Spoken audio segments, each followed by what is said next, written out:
All right, hello everybody, and welcome to another Westbrook Chess stream. Thank you so much for being here today. We're gonna kick off the stream with a warm up of some Puzzle Rush, and then I'm gonna get into at least one rapid game. Hopefully, if we can get some people in the stream, I'd really love to play some rapid or blitz with some of you. So yeah, I'm gonna kick it off with some puzzles, and I hope you guys enjoy. All right, so we're going to kick it off with black to move. Looks like we have lots of good exposure around the king. This looks like this is going to be a pawn fork tactic. Yeah, we're going to win a rook off that one. That's a solid start. All right, white to move. We have doubled rooks on the f file. This looks like a back rank checkmate. Yeah, the bishop. Ooh, interesting. So the bishop on c4 is going to cover g8 when this is all finished. Okay, let's just think through this. We're gonna take the rook's gonna take. We're gonna take the bishop. Will it's my bishop. Okay, never mind. Pardon me. Yeah, this is just a straight up a back rank checkmate. So yeah, easy peasy. All right, I think we got to 20 on the stream the other day. So yeah, my record's 25. Let's just try to break 20 today. That'll be the goal. Okay, so this one is white to move. This also looks like a back rank checkmate. Yeah, if I cover the 8th rank, my queen is covering h7, and nothing can take the rook. So yeah, mate in one. Okay, puzzle 4, white to move. Looks like we have a knight fork on e7. So we can take the rook. Perfect. Okay, black to move. We have an exposed king. It looks like we have a bishop on the long diagonal. Nothing's covering g2, well, except the king, so this should be mate in one. All right, black to move. The king only has the one weakness. Oh, right here. This should be mate in one as well. Okay, black to move. Interesting, the king has these this interesting array of pawns protecting it. We have a rook fork potentially on g2 with a bishop. Yeah, the rook can't threaten the queen. I was thinking that maybe the rook comes to h3 and threatens the queen. But then we would just take it. So yeah, I'm thinking that's the answer. Okay, so they take the pawn. I think the correct move here is to save the queen, right? Keep up the threat on the rook. Yeah, that's perfect. That was a 496. Welcome to the stream. Thank you so much for joining me today. Feel free to sound off in the chat if you're watching. Feel free to toss out possible solutions to the puzzles as we go along, if you feel like it. All right, so in this puzzle, we've got black to move. We have our queen looking at h2. We also have a bishop looking at h2. The square is not covered by any piece, so I'm thinking this is a mate in one. That's correct. All right, black to move. This looks like an endgame. What can I do here? I think I can skewer. Okay, so my first thought is that I could skewer towards the knight with rookie to c8, but the king will be able to move to b5 and defend. I could then come down and check with the other rook on d5 and force the king out of the way. And then take. I'm not quite sure if that is the right move to make here. Yeah, I'm thinking that this starts with a skewer, but I'm just not quite sure how we'll finish it. So if the king goes to b5, I'm thinking this is the right idea. So, okay. So why did the king not just move back to b5? I'm not exactly certain, but I'll take the win.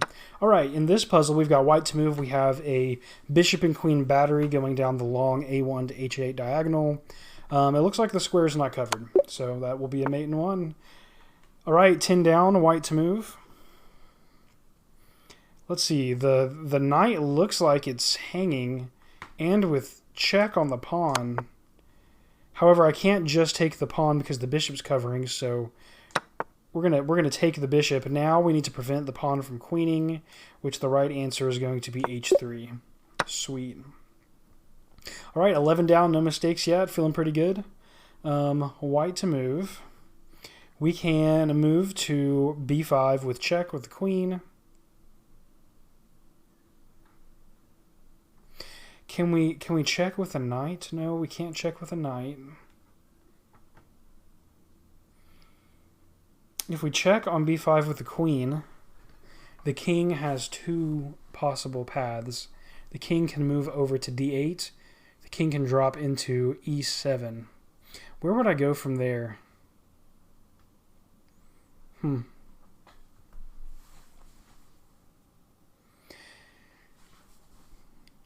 not convinced quite yet that the point of the puzzle is the check on b5. I think it is, but I'm not exactly sure how we would finish this. So if the king drops down into e7, we will have a knight check by moving to c6.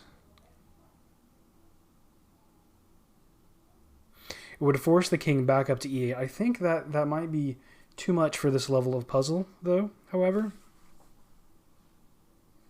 I'm glad that it's already giving me a kind of an interesting one that I don't immediately see. This is the point of doing the puzzles, to improve your your visual recognition of patterns and tactical ideas. Yeah, I see the check. I don't see what will happen next. That's forced. But we do have a good attack going over here on the queen side. We've got the two knights and the bishop all lined up rather well. Okay, I guess I'll bite and start with the queen check. Okay. So black is going to move its queen to d7 and try to defend this. If I take with the knight will retake. And I'll have gained a queen for a knight. That seems like the obvious solution. Okay, all right, that was it. I made that one a little more complicated than I had to be.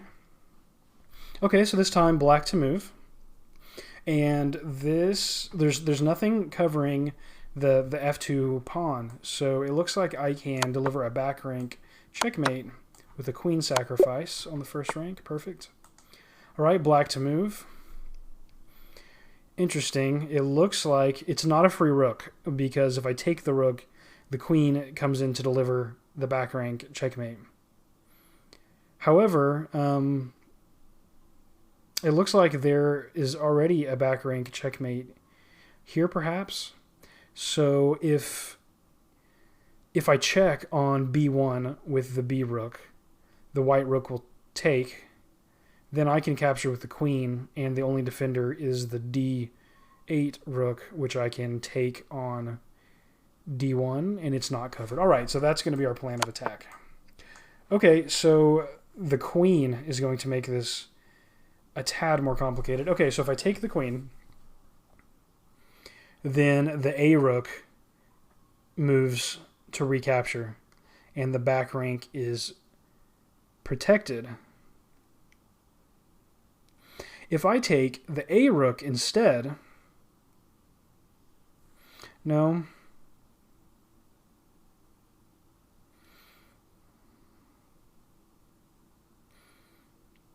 I think the answer to this is I'm going to leave the d rook open to taking as the last move. So my question is just, should I take the queen or should I take the a rook? If I take the queen, it's with check, and he has to recapture with the a rook. That basically would remove my the threat against me with the back rank mate. Yeah, I'm gonna take the queen. He's gonna recapture, and I'm going to take the free rook. All right, solid. All right, puzzle 15, white to move. We have an exposed black king. Oh, we have our queen right next to black. So if I check you on b7 with the queen, you can go up to d8, is that correct? Right, you can move to d8. Okay.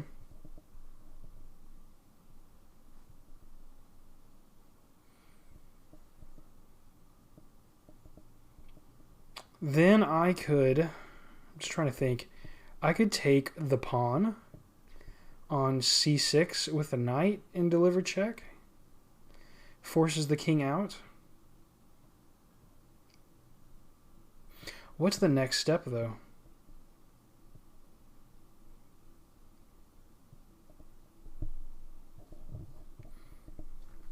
Okay. I mean, I'm pretty convinced that this is the starting point. Yeah, my thought here is I can't just take this rook. I also need to deliver a check. I can't really deliver a check with the queen without giving her up. I'm thinking it's taking this pawn. Okay, so perfect. That just worked out all right. Not too shabby. Okay, white to move. Welcome to the stream, by the way. Thank you so much for joining. Feel free to hop in the chat and shout out your suggested moves to these puzzles. Okay, so white to move. We have an exposed king once again. We are in check, however, so we have to get out of check and maintain the attack. We need to figure out the best way to get out of check. So if we move to h5, the queen will... Okay, first off, I just want to say there's nothing that we can interpose between the queen and the king, and there's no way currently to capture the queen. So we need to find the best square to move our king to. The h5 and f5 squares are not options. So essentially, neither is g4. So we essentially have h4, f4, and f6 look like the options. If we come down to h4, we'll skewer. We'll open up a skewer on the queen. I don't see... You know, he'll have a check as well if we move to f4. I'm thinking that we need to escape checks by going up to f6 and threatening checkmate, and then we can move to e7 and avoid check as well. Yeah, this is a little tough, but I'm going to say that this is the right answer. Okay, so he's going to swing over and check from b2. He's going to cover the long diagonal. We still don't have a way to interpose, so this looks like the right move. Okay. So he wants to trade queens. Is that the only option? I think it is because the queen will be hanging if we just move the king. So I think we have to retake with the queen. Yeah, I don't quite understand. I'm going to... we're going to go back over the 931 after this is over. That was an interesting one. I'm not quite sure how that would resolve a few moves down the line. But anyways, now we are on puzzle 17. This is white to move. We have these doubled rooks on the G file with a queen threat as well. This is a really interesting situation. So we have all three major pieces attacking. Black currently only has two major pieces defending, but a couple pawns in the position. So if we took with the rook on G7 with check, the queen could recapture and sacrifice herself for, you know, with the recapture with the G5 rook. But if the rook recaptures, we can take the queen. The G6 square will suddenly be open. I'm thinking, I feel like taking the pawn with the G6 rook seems like the move. But it also, no, I don't think that's it. Yeah, I think, okay, so take the pawn. We have all of our attackers. They take one, we retake. They take the second. The queen is not able to attack the G7 square, which is interesting. So if we took, trade away a rook, we just gained a pawn for a rook. Then we take a rook, lose a rook. Yeah, that doesn't seem to leave us in the best situation. If we take on h6 with check, the pawn retakes, and then we have a free queen. I think that is the solution. Yeah, that's it. Awesome. Yeah, sometimes, you know, your first gut instinct is not necessarily the best move. You know, that move looked to me just on intuition like the most promising, but it wasn't it. All right, puzzle 18, and these are getting more challenging, where we should now be getting into the 1000s range. With black to move,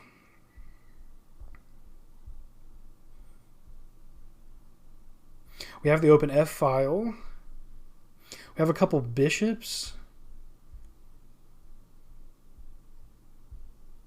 This one's interesting. We have this super landlocked pawn position on the whole queen side of the board.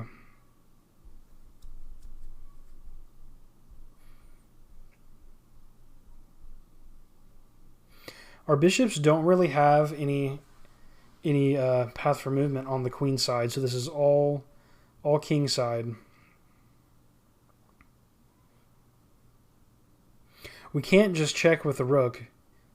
The a1 rook will recapture. We can't just take the bishop. Are there any other interesting checks that we could deliver?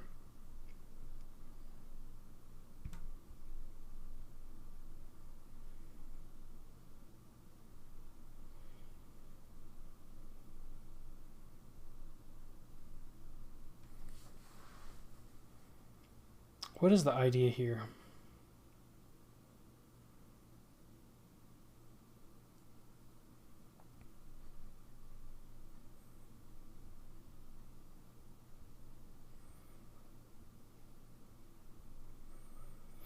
If you're watching this on YouTube and you found it before me, definitely leave it in the comments below.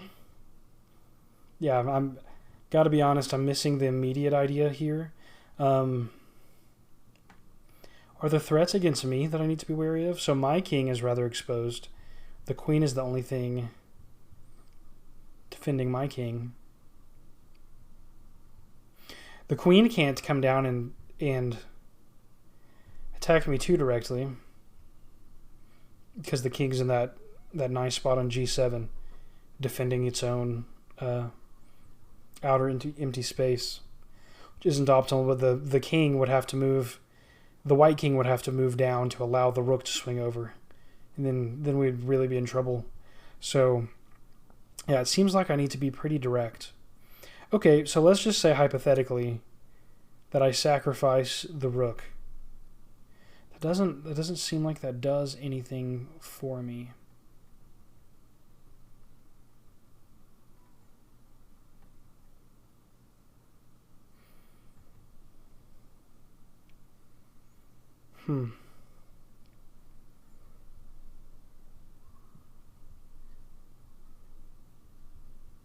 There's this interesting idea where I could put the rook on f3 and threaten the queen through the bishop. Then the g4 bishop takes. I can recapture with a pawn.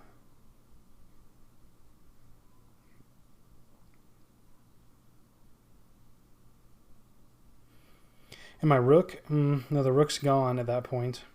Then I have the queen and the bishop and a pawn. Man,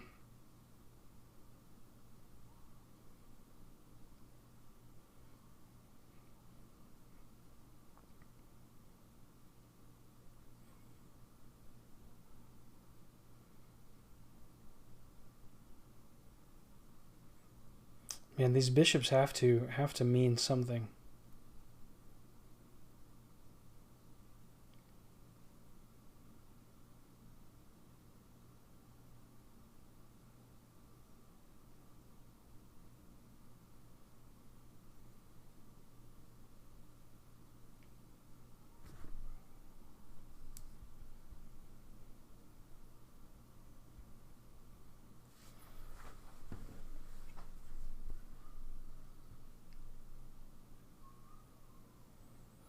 I think I'm just missing it.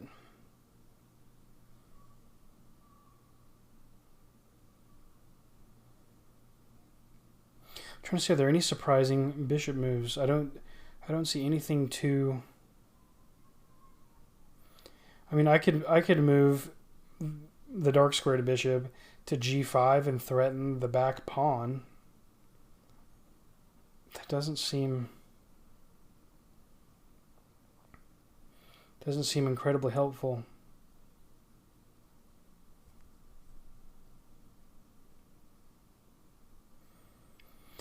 The pawn idea seems somewhat promising, so rook f3, bishop takes, pawn takes.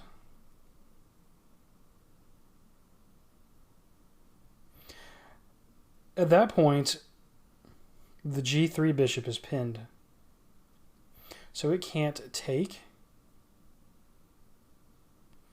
anything. So then if the pawn moves up, it might be a chance for queening. Okay, this might be the wrong idea, but I'm genuinely not seeing the answer. So, all right, yeah, we'll go back and look at that one. That was a really interesting puzzle. I certainly did not immediately see the idea. Okay, so in this case, the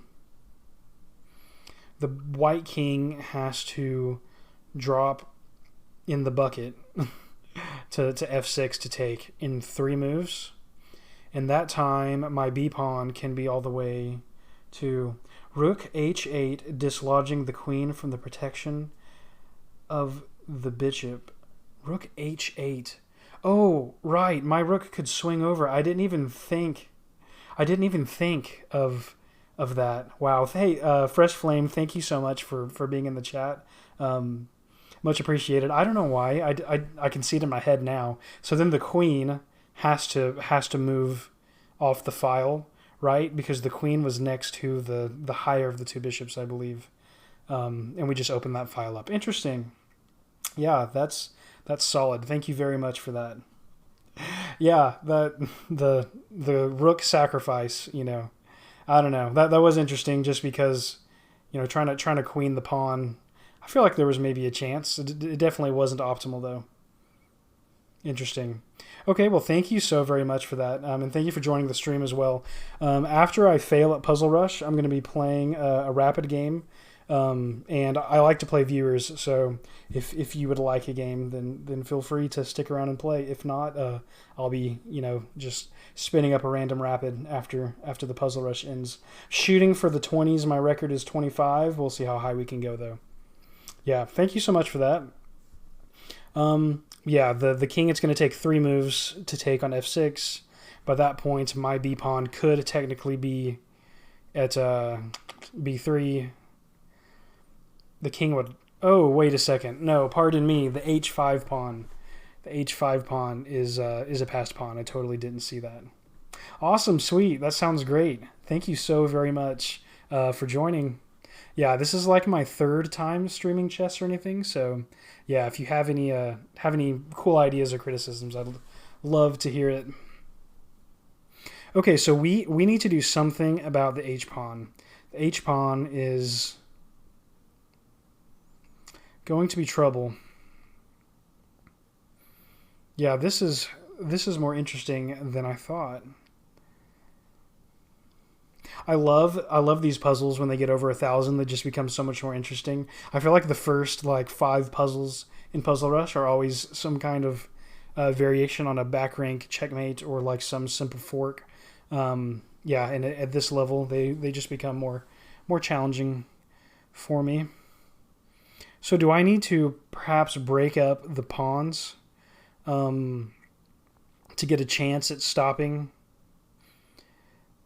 It's scary, but I could feasibly push the f-pawn, allow a take. I could also swing around. I can move the bishop up and around, and I can come back down. I can take the bishop all the way to e1, over to b4, and back down to f8. And by that point, you see it? Okay, that's good. So you can tell me after if I miss it. So my 2 prevailing thoughts are swing the bishop around. So that's going to take one One step, he's on h6. Two steps, he's on h7. Third step, I'm not there in time to stop it. So that is probably not the answer. If I can push the f-pawn, that would take too many moves as well. If I push the f-pawn and then I just took on g4 and I moved the g-pawn out of the way, then he's already queened. I'll just tell you it's not BE1. Yeah, thank you so much for that. Yeah, because, that's just, it's not fast enough. It's not fast enough to get around. Okay, so what if I race it? So it's going to take him 3 moves to queen. By then, I'm on B3. He swings over to B8. I push. If he takes, then I retake with the king. I can queen, and then I have another queen ready to go, potentially. I'm considering just pushing bury the B pawn and seeing how it goes, but I feel like that is also not quite it. Okay. We're racing. Okay. Okay, so feeling good about that. All right, so if he moves to B8, the problem, one problem is that he can take C7 with check, which would not be optimal. I still have, if this all comes to a head where he's able to take that pawn, I still have the 3-on-2 majority with the bishop over on the king side. But okay, so if I push the pawn, he goes to B8. I can queen, and then he basically has to take. He can check me, and I can move the king. The pawn on C7 is crucial on this one to stop the check on C8. Yeah, that makes sense. So yeah, he's gonna have to. Okay, so he's not even gonna follow that path. He's gonna let me queen because he knows that he can't actually stop. He also doesn't want to just trade queens and give me the free C pawn. Okay, I think I have to take the queen, and it's solved. So I'm really interested in how that endgame would play out after the fact, because the white queen was about to wreck some pawns. So I don't know. I feel like there'd be some chance for white to get a queen, perhaps. Yeah, you're right. The pawn on C7 was certainly crucial. Welcome to the stream. Thank you guys so much for joining me today. The schedule is to play through Puzzle Rush until fail. Right, exactly. So yeah, that didn't seem like the best idea. That's right. That makes sense. But yeah, I'm playing Puzzle Rush now, and then I'm going to be going into a game of Rapid, and I feel like that'll be the stream. That's very true. Yeah, the king was exposed. I'm trying to picture it in my mind again, but I feel like I was also. No, my king was in the top right, helping the promotion square. Yeah, I'll have to go back and look at that one. Okay, I haven't even looked. Okay, so black to move. This is puzzle 19, or for point 19. Okay, so this looks like we can take the rook on A1, and if so, the queen can block the check, and then... Oh, I can pin the queen. That's interesting. I can pin the queen with the C8 bishop. If he takes... If he takes, then I can take the rook with check, and if he'll have to move to E2, and I take the other rook with check? That's what I'm thinking. Okay. No, that's not it. Darn. Okay. Yeah, I was thinking that I give up the bishop and then I steal the 2 rooks, but maybe there was some kind of back rank. Look at all checks possible. Yeah, we'll go back over that one. It's cool that you saw it though. You'll have to toss it out there when we. It was mate in 3 with bishop A6 after queen takes. Oh, after queen takes A1 rook. Okay. Oh, so if I took with the rook, then I could check with the bishop rather than pinning the queen with the bishop. Um, that makes sense. And then maybe I could just take the queen because the king was the defender. Um, Interesting. Yeah, we'll go back and look at that one. White to move. The queen is being threatened. I really want to get this one because I want to get to 20 on the stream. I don't like scoring lower than 20 on these, but yeah, these have been some really good puzzles for me personally. Um, okay, so looking at the checks, we have a c7 check with the queen. We have a b6 check with the rook that's defended by a pawn. Let's see. If I were to check on c7, the king... Let's see. Nothing can interpose, as far as I can tell. The king has to move down to b4.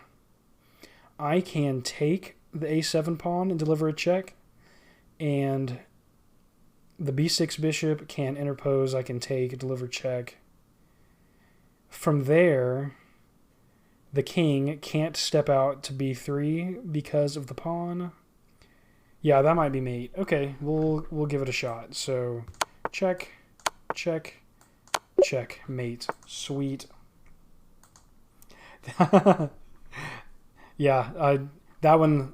I feel like that one was much easier than the two that I missed, but I'm sure it's different for everybody. I imagine, we all have our own. I don't know, the patterns that we see more easily than others. So, yeah, just a amateur chess player over here trying to get better. So happy that you're here on the stream to join me, and we'll all just get better together. Looks like I have a h5 rook check.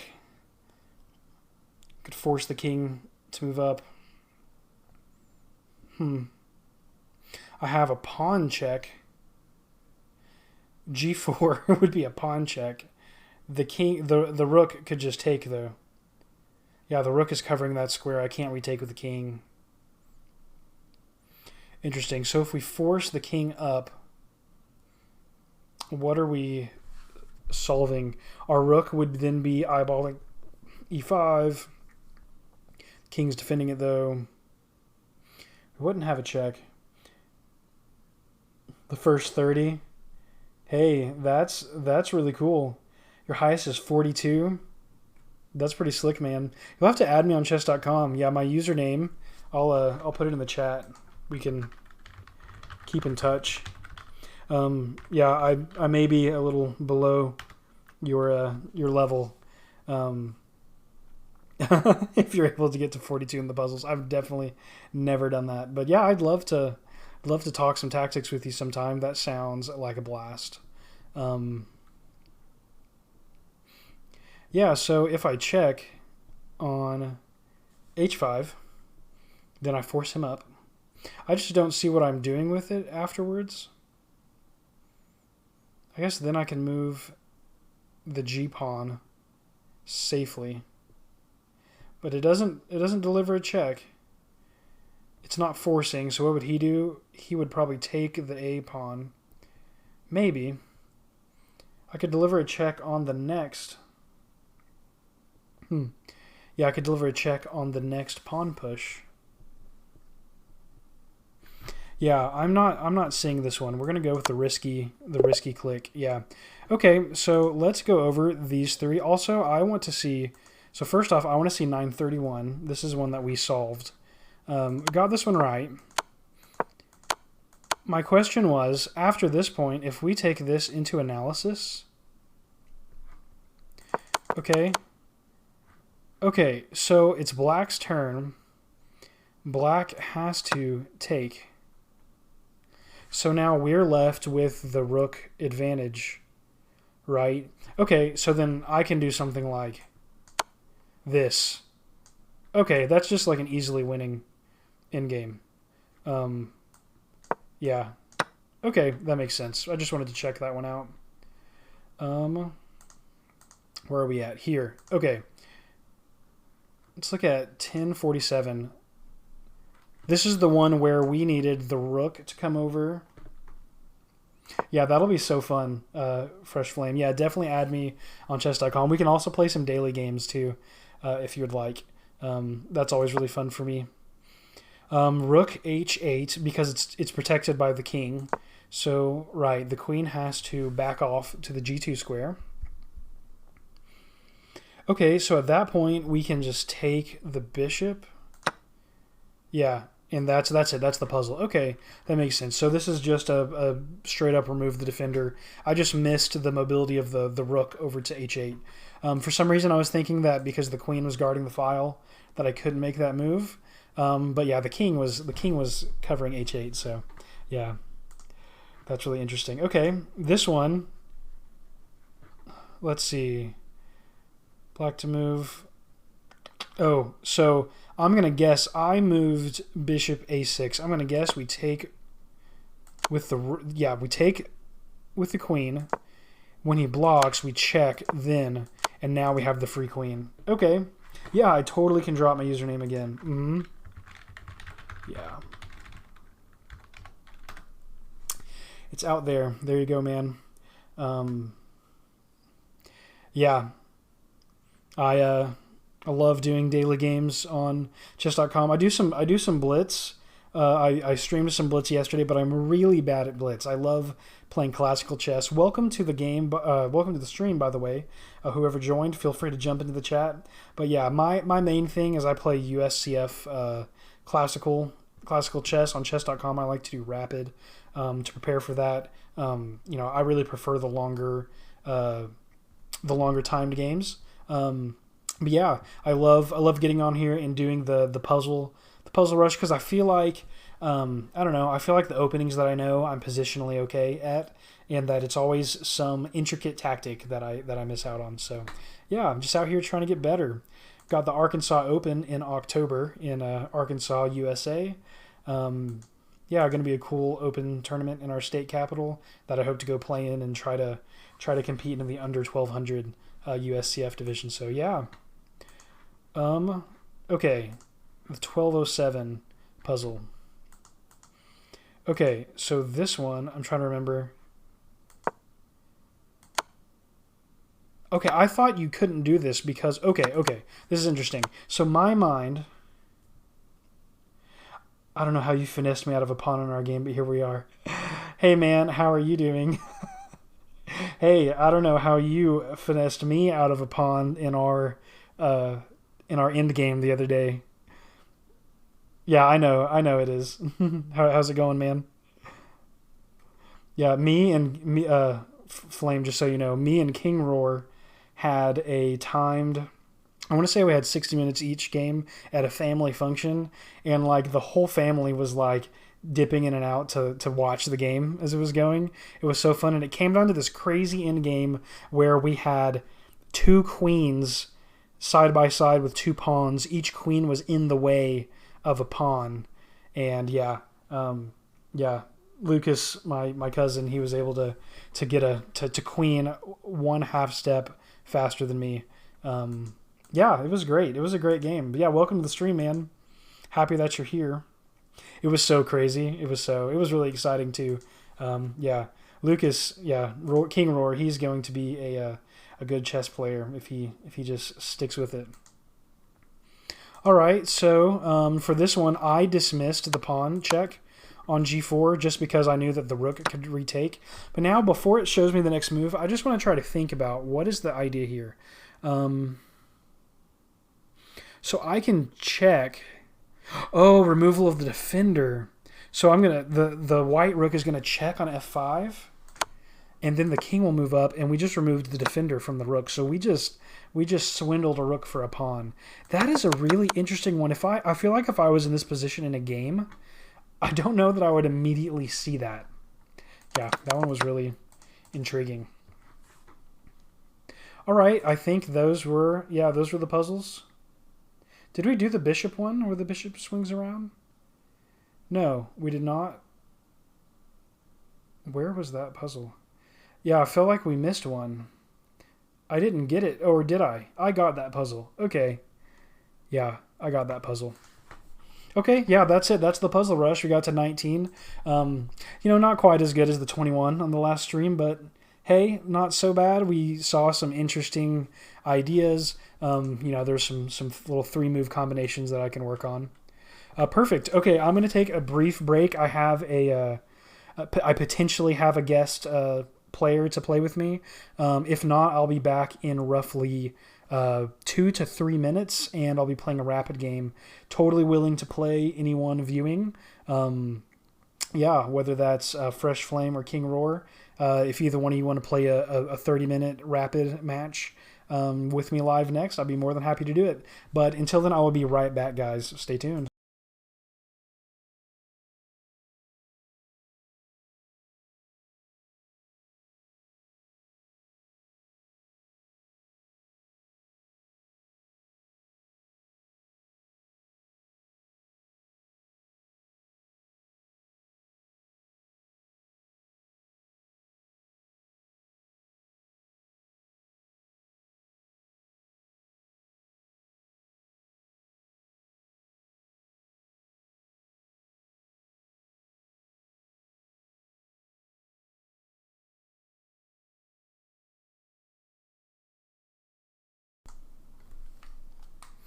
All right, I am back on, and it looks like my guest player will not be online. So yeah, I just want to toss it out if anybody wants to play a 30-minute unrated game of chess on the stream. I'm more than down to play, and if not, I'm going to play a random 30-minute, and we can talk through it. Yeah, I'll just give the chat a second to respond, see if anybody wants to take the bait. Thank you guys so much for joining the stream, by the way. Makes me very happy to have you guys in the chat talking with me. Thank you to Fresh Flame. Shout out for walking a 15-10. Okay, totally. We can totally do a 15-10. Sounds great. Let me set this up for 15-10. Okay. All right, can you drop your username in the chat? Unless I have a friend request.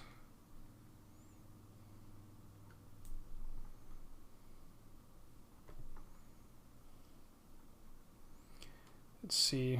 I can never remember how to do the friends. Connect is probably where it is. Friends. Fresh Flame. Sweet. Okay. I'll go ahead and shoot your friend request while I'm on here.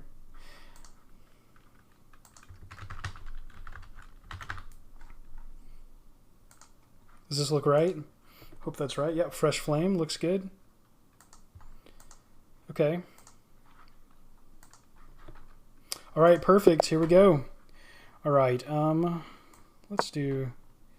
We'll go for a King's Indian. And thank you so much for the game, man. This is going to be a blast.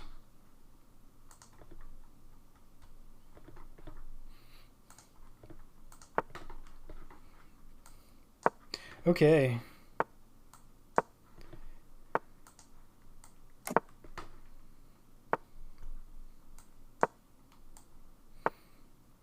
Gonna have the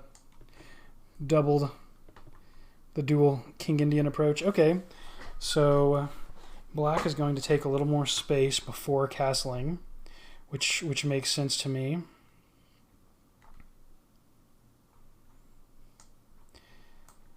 I'll go ahead and do knight d2 first. Castles. Okay, so we're in a pretty typical King's Indian position.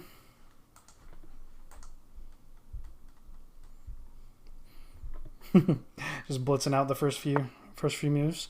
Okay, so knight c6 can easily drop into the d4 post. Okay, I'm going to go ahead and go rook e1, pushing down the e file. We have to watch out for the light squared bishop has a good square on g4. The knight on c6 has a good square on d4. Yeah, the king's Indian approach is pretty interesting because you almost kind of like bait in an attack, and your hope is to survive the initial attack, have a strong enough counterattack on the king side of the board, to smoke out the enemy king. It's kind of the hope. We'll see how this goes, though.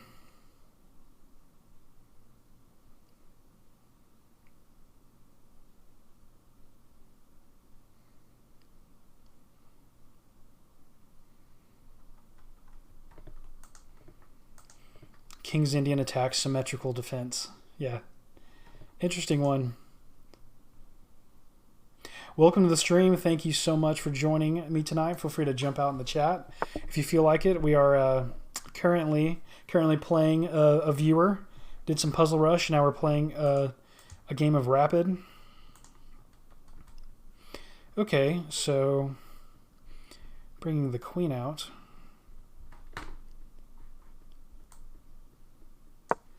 I'm going to go c3.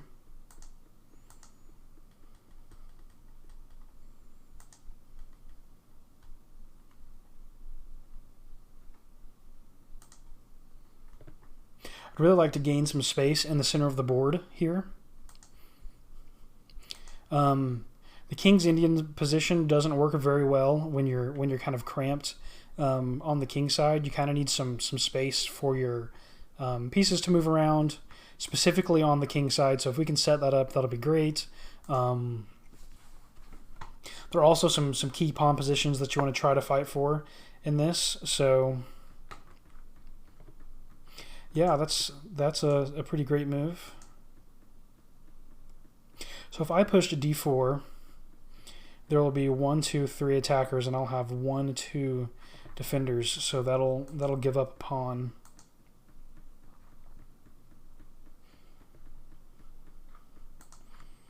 1, 2, 3, 4 attackers. Okay, so we're gonna have to do something else. I would really like to get my knight out of the way of the dark squared bishop.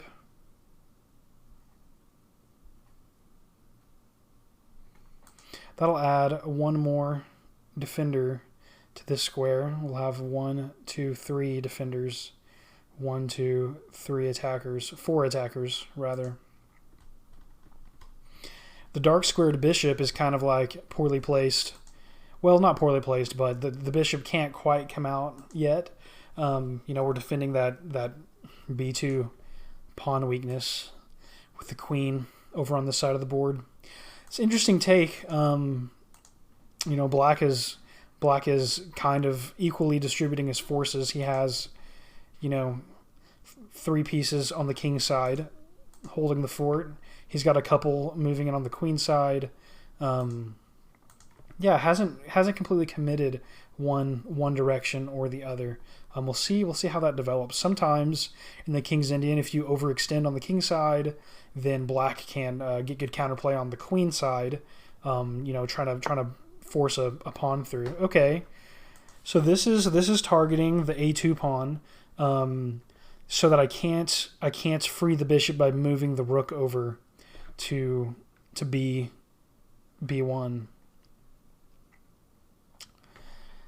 I am going to, let's see here. I can push the pawn, and that furthermore helps to stop the knight from dropping into that square if any tension ever happens. Yeah, I think the best solution, it could become an isolated rook pawn, but I think this is going to be the move. I let the bishop in to b3, threatening the queen, if that's the case, and it's covered. I need to make sure I have a good square for my queen before I do that. And I want to say that d2 is a pretty good square, but then I'll be right back into the trouble of blocking in my dark squared bishop, which, one of the goals here is one of the goals here is to get all of our pieces completely developed when I'm all into play, not hanging out on the back rank. If you look at his position, he's got his rooks connected. He has all of his pieces on good squares, and we are almost there. We're just not quite there yet. So I just need to know if I push a3 that I need to have a good square for the queen, and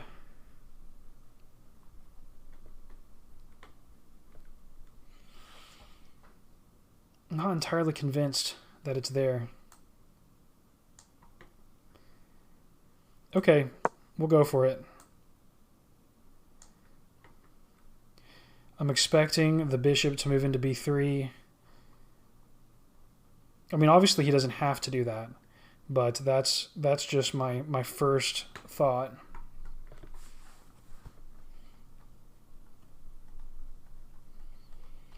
We have a good square for the knight on g5 for an attack. Okay.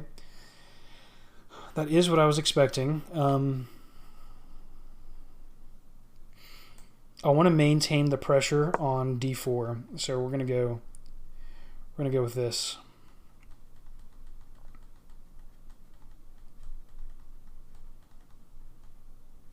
And just see where this goes.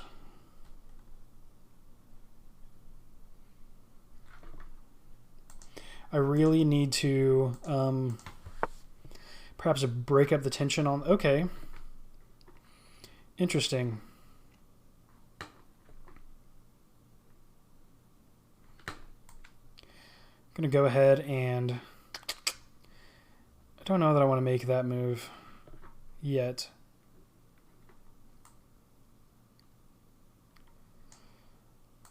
I'm going to go h4.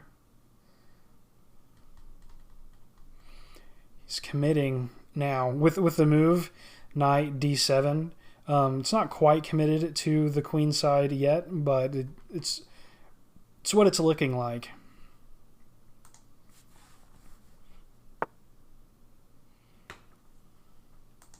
Okay, so the bishop's going to come back. We're going to go rook b1, preparing for that file to open up. Okay. I think that's fine for us. We have... Yeah, I think that's going to be okay.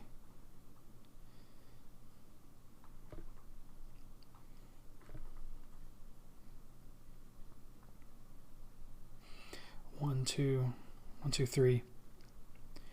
Yeah, I'm going to make this move. We'll kind of let that capture happen if it's going to happen. Okay, the rook's coming.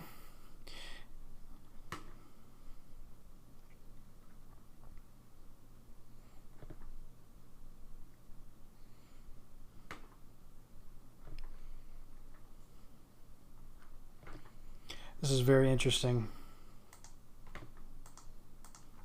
We've got plenty of time too. There's no particular need to rush the position. So if I take, I open up the F file for his defender.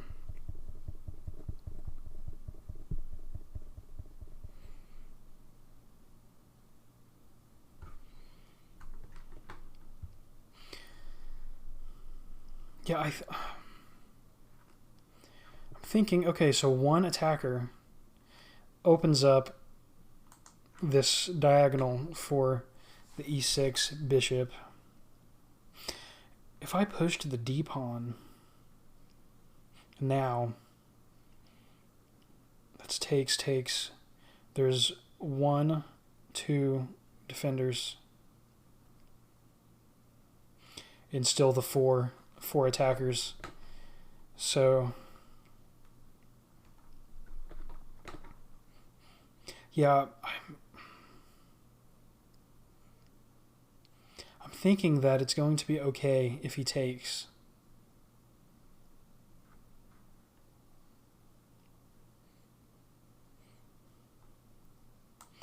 Yeah, you know what? I'm going to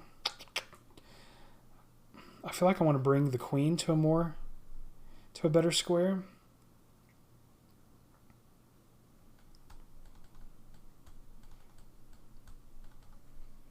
The original idea was to push d4, but there's so much defense going on there that I don't think that's the right plan anymore.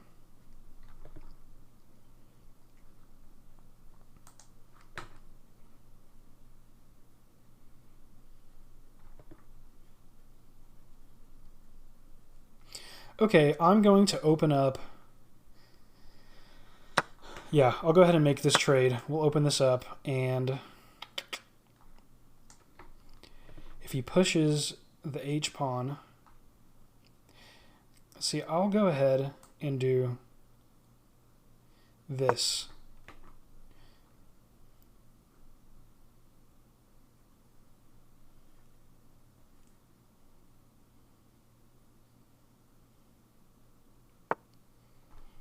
Yeah, that's the right way to go about it. So then I need to go ahead and get more going on this. So takes, and I can push. The knight can come up to here. 1, 2, 3.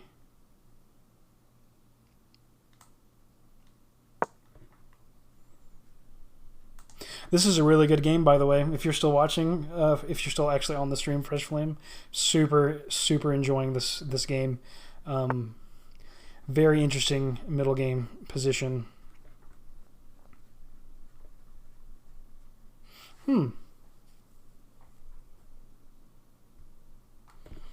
Okay. Like, what if we both do that? You've got the rook over. You've got the rooks on that side of the board. So that seems like it would be to your advantage. If I push, takes, it's the same thing, only you have the pawn on the F file. Okay, but then I'll have...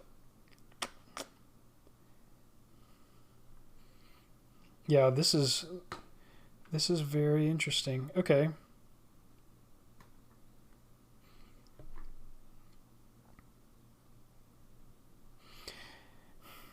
It's like you have weakened H4 in doing that, but that might not matter if you can hold your pawn on the diagonal where we have all the tension.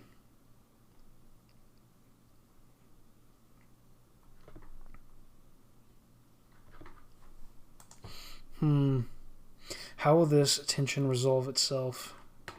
How is this going to end up?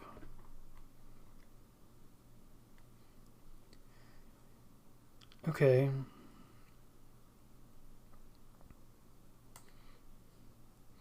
Okay, I'll take. Okay, with the rook, right? So then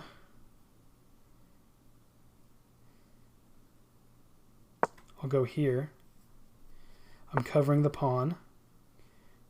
Okay.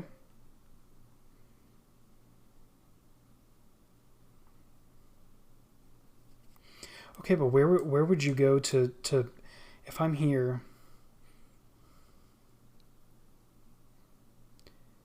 You'd have to really check me to force it. Where would be a good...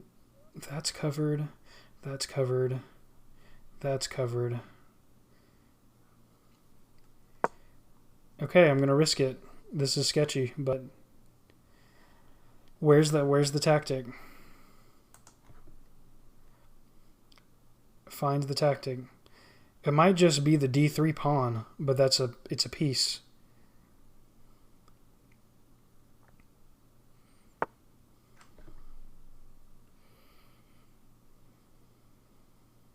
Okay, to unpin the pawn so that you can okay.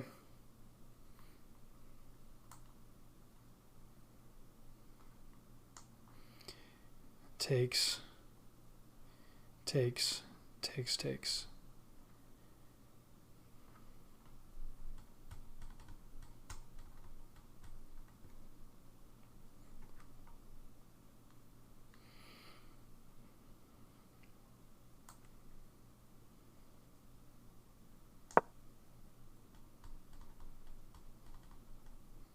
Now the pawn move won't particularly matter.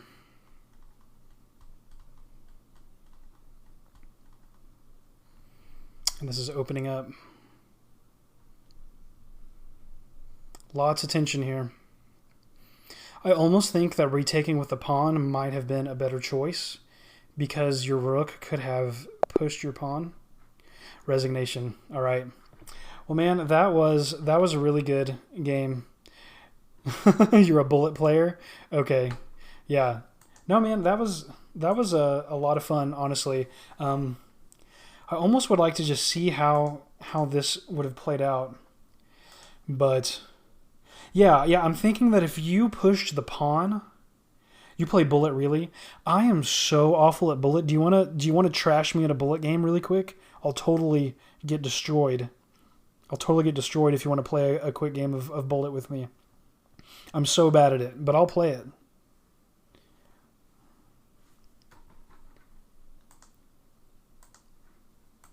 Regardless, definitely thank you for playing me on the stream. This has been a blast. I don't know that the game was really over yet. No need to do that to myself.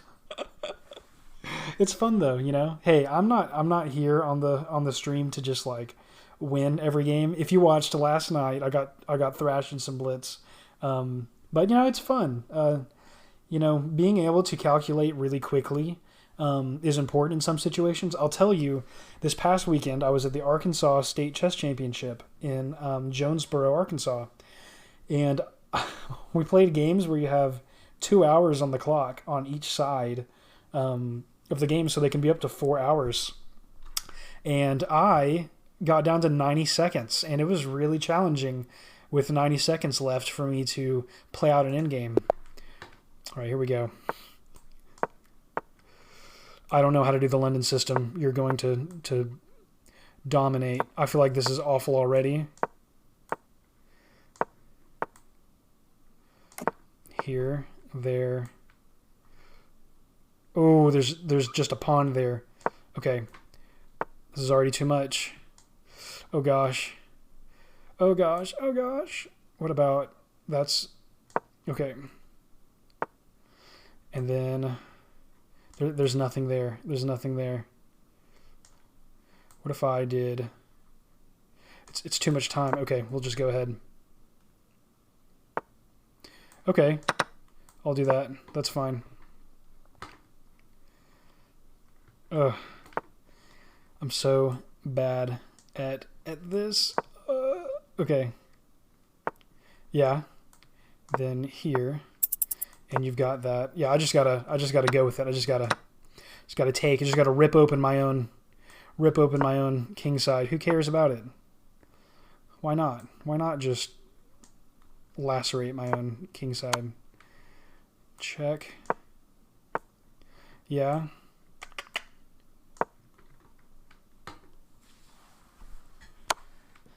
Where's the... Oh, yeah, that's going to be it. GG. No, I've got coverage, but in 2 seconds, there's no way I'm going to get a move out. On time. That was fun, though. Yeah, I don't really... 7 blunders. Yeah, bullet's just so hard. So, like, okay, let's just go over this. So, it was a D-pawn opening. This is what like the London system. I don't know what the natural move is for the London system. I don't know that I've ever played a game like this from Black's perspective. Let's see, if we go into analysis, will it mess up my blessed with instinct, but you suck at thinking? See, I'm the opposite. If I have an unlimited amount of time to... Oh, man, I think I messed up my view. Anyway, if I... Not too fond of thinking hard.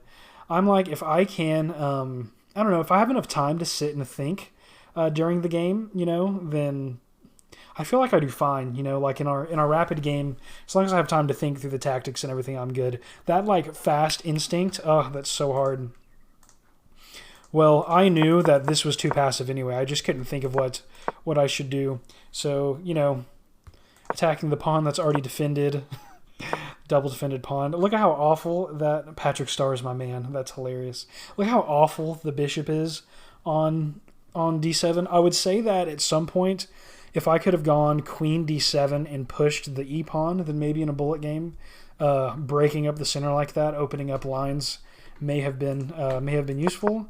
But yeah, I was more or less just kind of like firing off on a, I don't know, just out of like the first move that I saw that was even remotely viable. See, because like even that just like opens up the H file. You can castle queenside. Yeah, there's no worries for you there. Yep, that was awesome after the rapid game. That was so fun.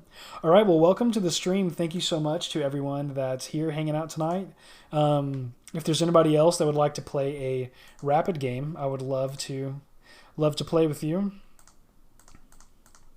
If not, I am going to play another game of rapid. I think I'm going to do the 15-10 game again. I think that was more than enough time. Yeah, so far in the stream, we've done some Puzzle Rush. We've had a rapid. We had a bullet, which I am so bad at bullet. But yeah, Fresh Flame here was killing it. That was great. And yeah, I'm gonna move into another game of rapid. Any takers?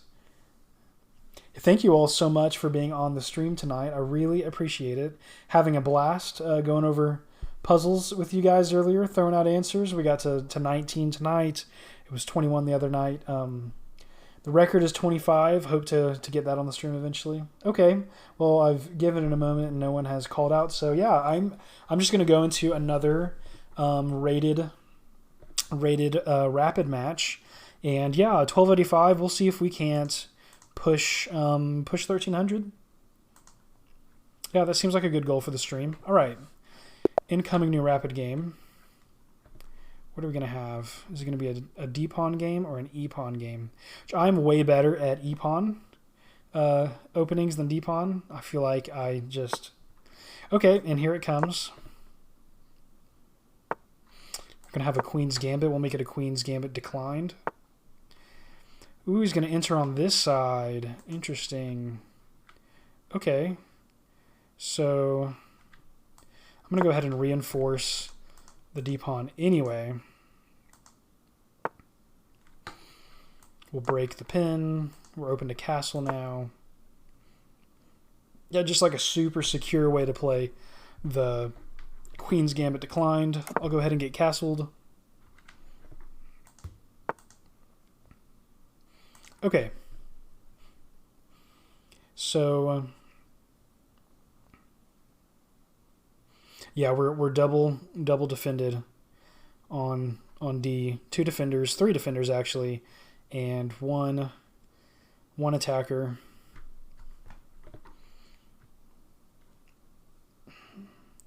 Maybe going for, I don't know if it would be a good idea to go for a fianchettoed bishop on the other side. I don't know if this tension will ever resolve itself and we'll have that open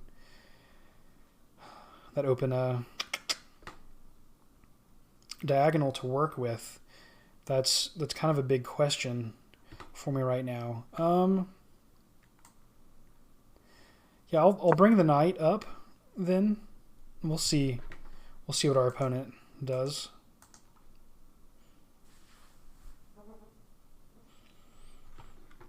His light squared bishop is hemmed in at the moment. He'll probably come down to D3, I imagine. Okay, we've got a second attacker. We still have 3 defenders. I'll go ahead and go for the fianchettoed bishop on the queen side. He can drop in to B5, and the pawns are currently good to go. They're protected. It feels like a really typical Queen's Gambit declined position. I'm actually not certain whether people, when they play this defense, I'm not sure if they typically go with a fianchettoed setup on the queen side or not. But yeah, we're going to do it and just see how it goes. Yep, there goes the bishop to D3. Threatening on G7. We have a knight sitting there. If he takes, takes, takes. If the queen goes to c2, that'll be not optimal for us, I would say.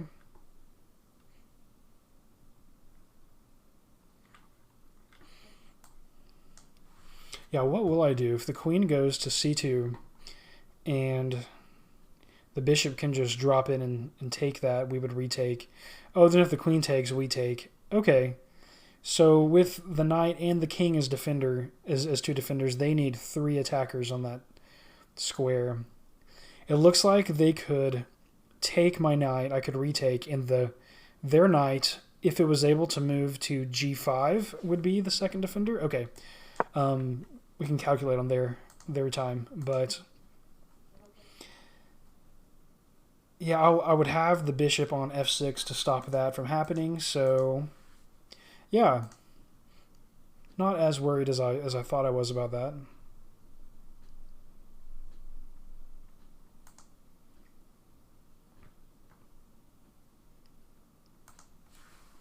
Welcome to the stream. Thank you so much for joining. Feel free to sound off in the chat. We're just hanging out playing some chess.com Rapid tonight. Amateur level chess.com Rapid tonight. Got a Queen's Gambit declined going on.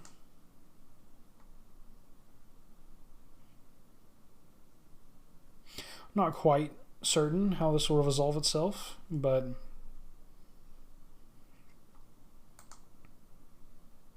I'm thinking, I'm just, just thinking like someday if the knight could live on e4, that would be kind of cool for attacking chances down the line. We have an open knight b4 move threatening the bishop. I don't know where it would go from there, but there's a few attacking options. We've got a pin that we could produce. Okay, so that's gonna stop. It's gonna stop those ideas. Okay.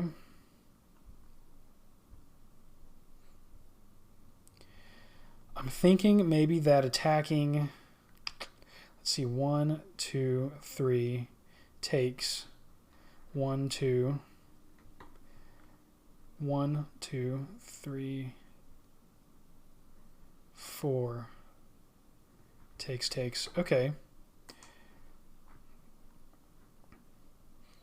Thinking to push this just to gain space.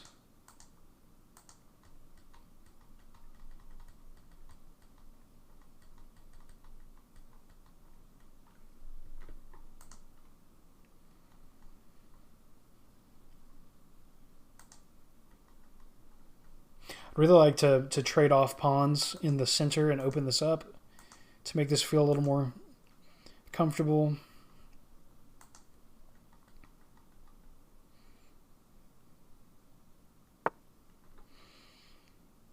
Okay, so the knight's going to come in. He doesn't really have a great square to go to.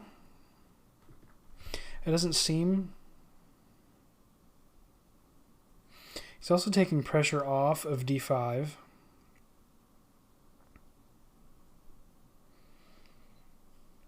I mean, he's covering a7. He can't drop in there. Yeah, he doesn't seem to have a great place to go right this second. So where can I move that won't just introduce more weaknesses? I'd really like to connect to my rooks.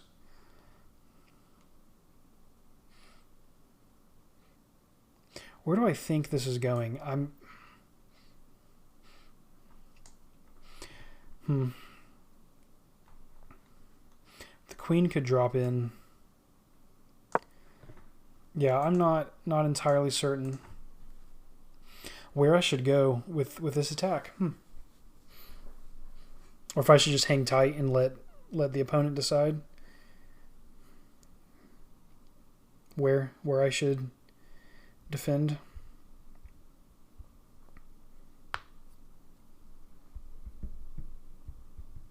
Now I have the options to move the rooks, get them on better files.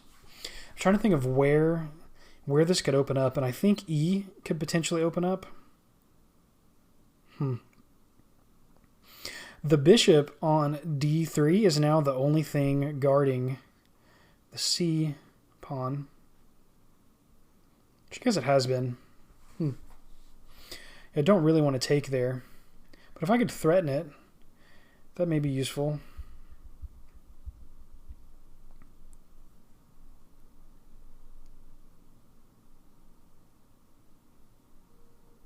Yeah, this is feeling pretty cramped, to be honest. Not completely certain how this one will turn out. I'm thinking maybe rook c1 as a move for white. Also castles. He or she has still not chosen to castle yet, which is pretty interesting. If I had a good enough check, which I don't at the moment, but if h3 hadn't been played, okay, castles, perfect. That's what I would have recommended. I'm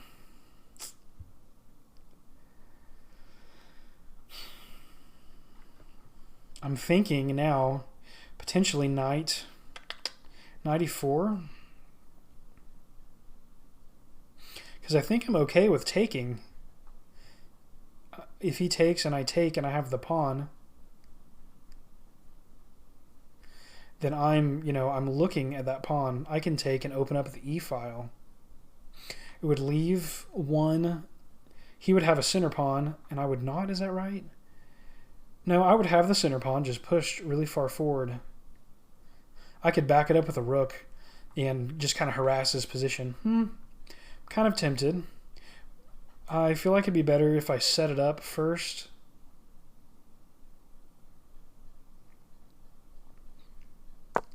Yeah, let's go ahead and do rook f e8.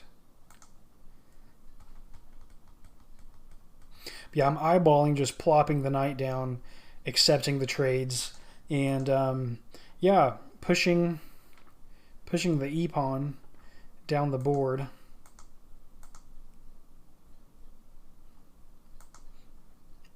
It would be the d pawn becoming the e pawn. Be doubled, but we can toss it out there. We'll think more about this as things progress. I feel like neither one of us has like a super great move to make. Looking for tactics.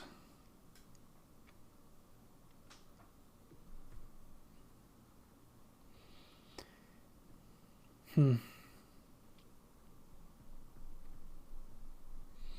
was trying to think if he starts trying to consolidate everything. In that maneuver, is my queen necessary for those trades? So knight e4, bishop takes, pawn takes. Okay, so just disengaging from that. That almost makes me feel like it's a better idea. But I kind of need to defend this pawn. He's got two attackers now.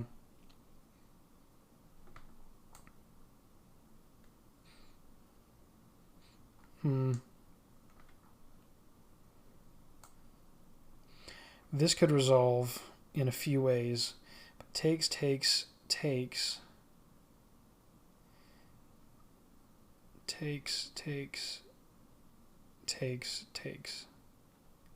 They'll be getting a piece and a pawn for two pieces. I don't think they'll do it. But it wouldn't be so bad either if it happened.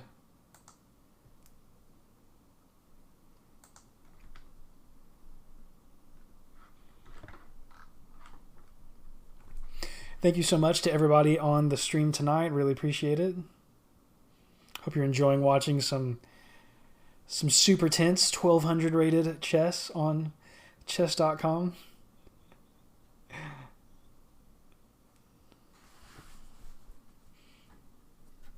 Hope this is interesting enough position for you. Queen Gambit's declined, where I feel like we're just kind of like, we're holding our guns at each other, like who's going to pull the trigger. who's going to make the first captures. Wondering how the tension's going to relieve itself. I feel like this middle is a ticking time bomb set to explode. Okay. All right. And that is kind of exactly what I was thinking of doing, but the other direction. Okay. So now what happens? I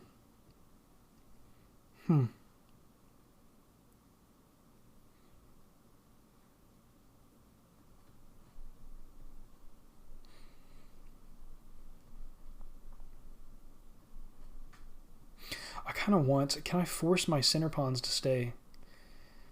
I can take two... I can trade off two pieces, right, on e5. So bishop takes, knight takes, pawn takes.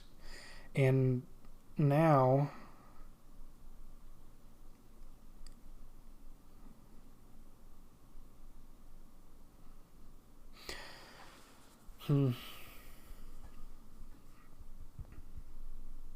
Now the queen is still defending c7.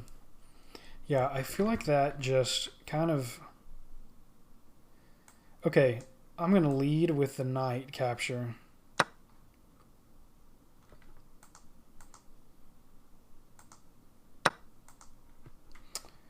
Yeah. So it's a trade. And it's a pawn fork, so... Okay, so he's going to end up with a piece.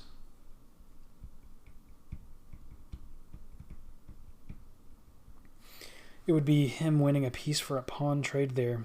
Yeah, the order of operations if he takes the pawn first. Interesting. Okay. So now if I take the pawn, he'll retake with the bishop, and then he's going to be ready to swap off pieces and try to go into a winning endgame. Solid tactic that I missed. Trying to think, is it possible if I intermezzo somewhere else? It won't remove the tension really, but like for instance, can I give a more threatening place for this to go? If I'm able to take the c-pawn and he moves his bishop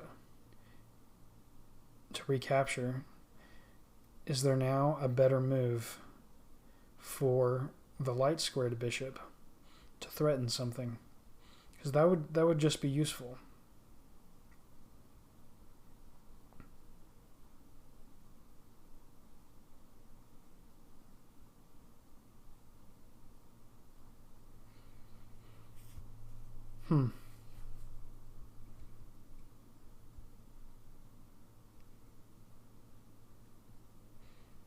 Regardless, we're going to go down in material, but what's the best case scenario?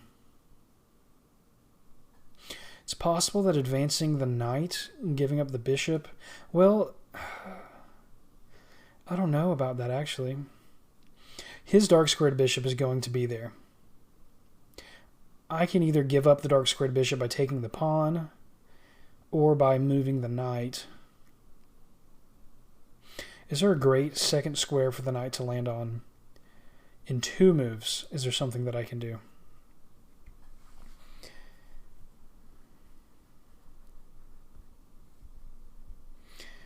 I feel like if I give him the choice, he'll take the knight, right? Because like that'll mess up my my kingside pawns.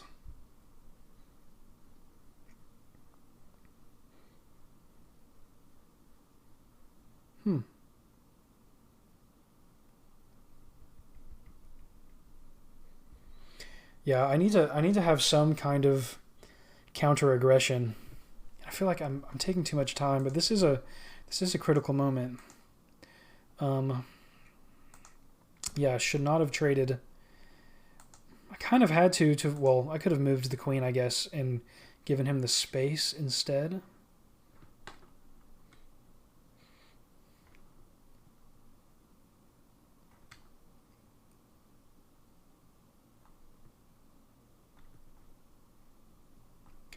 Okay, I'm thinking that an outpost is probably the best case scenario here.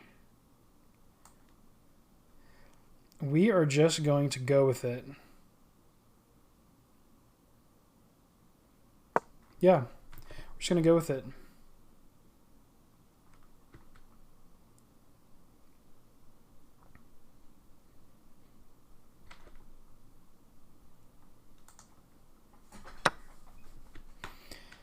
Okay, so we more or less have to recapture with the pawn.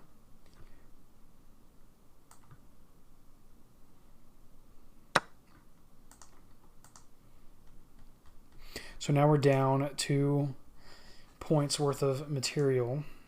We're going to have extra pawns. One of them are doubled. And we're going to be down a piece. Going to the endgame. Going to need some tactical situation to help resolve that. The good news is that if he decides to take my knight, we will have 2 center pawns. 3 actually, with one being weak. I don't know, that could be interesting for us. Yeah, if we just go back to this point, okay, we'll focus on the current moment. That's what I'm thinking. I'm thinking that's okay. Okay, then he can take, he has 2 attackers here. We'll have 1 defender, so he'll be able to take another pawn. Yeah, that's really well played out. We've really just allowed white to invade too far, honestly.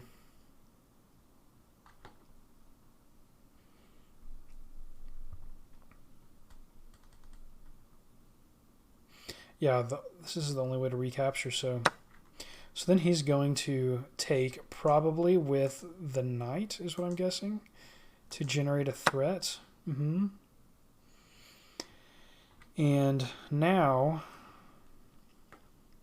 the best place for the knight, I'm thinking, okay, so takes. I can't go to e7 because of bishop g5. I can't go to d8 because of bishop g5 either.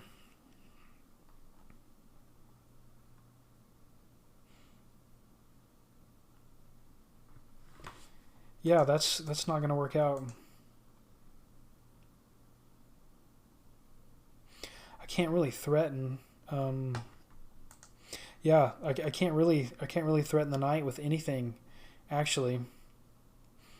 The knight can also just take the pawn. No, it can't. But yeah, the knight's going to make this really difficult. So I'm thinking at least I have f6, but that's really not the solution that we want. It's not the way that we want to play it. I think this is the best because if he takes the bishop, which would not be a bad move because, you know, part of his goal should be to swap off pieces now with a material advantage. Okay, so he wants to set that up. The goal is to set that up. Okay.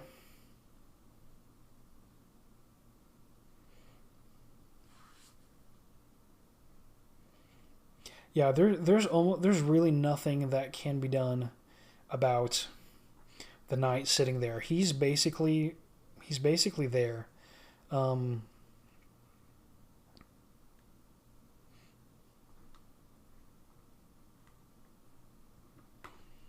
Yeah, we can stop. We don't want the dark squares to be open. I'm trying to think of the best. This might be the best way to go, just to force around the dark squared bishop.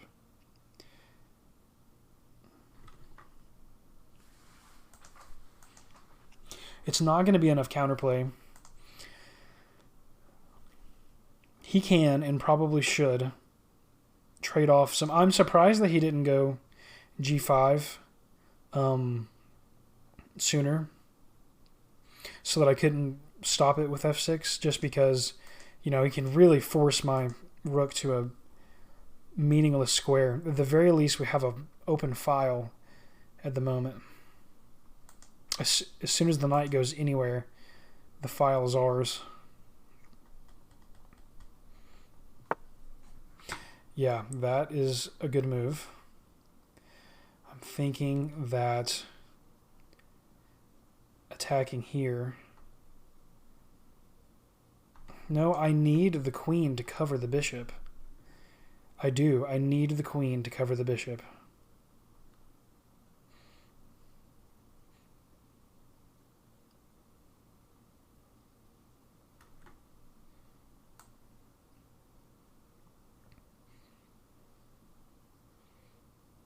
It's fine if he takes there. If he goes b5, it's no big deal. f7, he'll have a second move. He'll have a double attack there. That would be not great. We'll see if he finds it. He could make things interesting with knight f7. No, I could just take with the queen. That wouldn't work.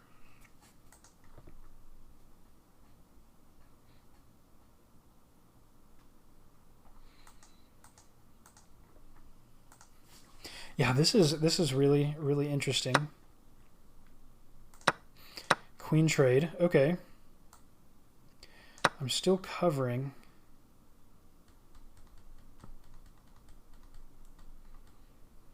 That almost might be a mistake if I'm able to double my rooks. Except now once again, he should probably trade, swap off minor pieces.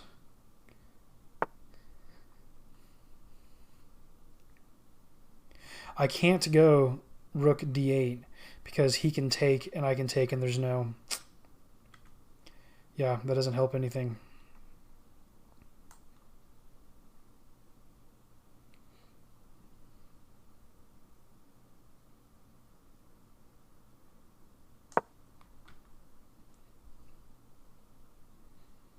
We can't actually trap the knight, but we can really try.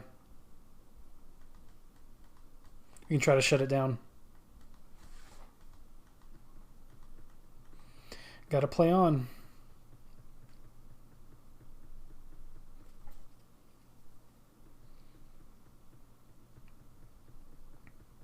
Yeah, if I can get my king active on the queen side, there may be some chances with the bishop kind of like out of action. Yeah, that's what I'm thinking. Okay, so what if I do this? What are you going to do now? I think that was a mistake. I think he may have missed this one.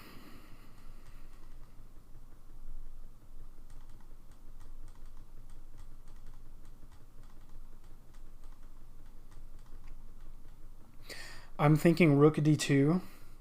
I still think that my opponent has the best chances of winning. Yeah, that's what I'm thinking.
This is going to be interesting.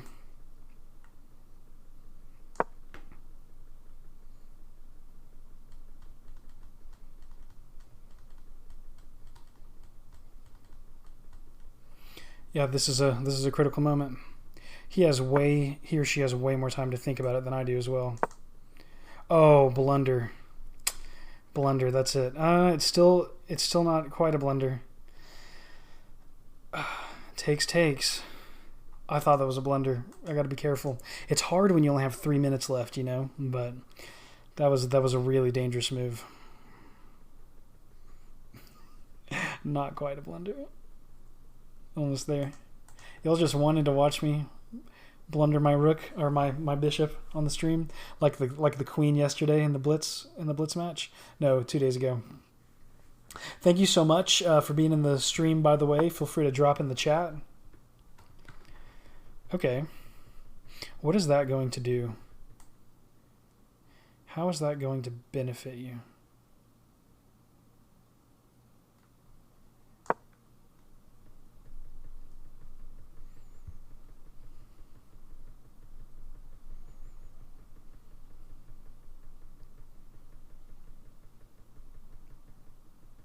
Is he going to try rook a2?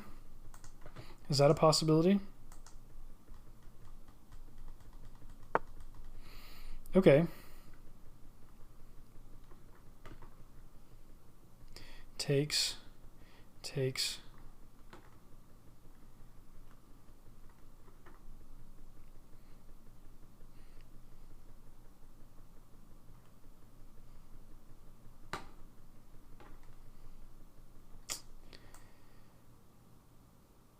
Yeah, that's not bad.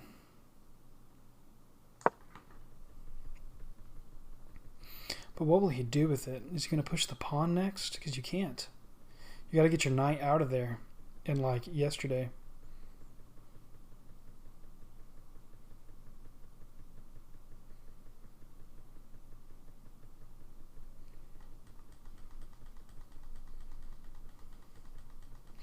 I'm in this weird situation where I'm playing down a piece, but the enemy bishop is just pinned in.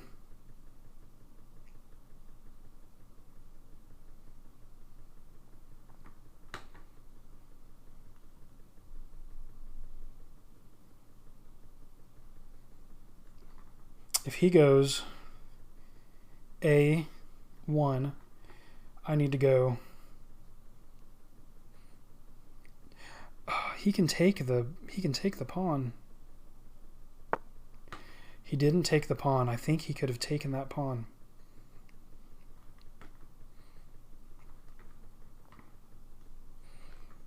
Interesting. Okay, so now it's a new set of squares for him to move to. He can try to trade there. That's a dark square, so there's nothing we can do about it. I think I want to prepare a trap. That's what I'm thinking right now.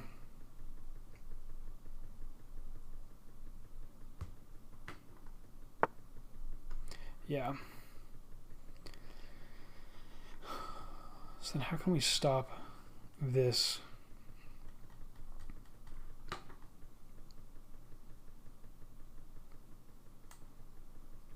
can't go there either. The knight's like perfectly placed.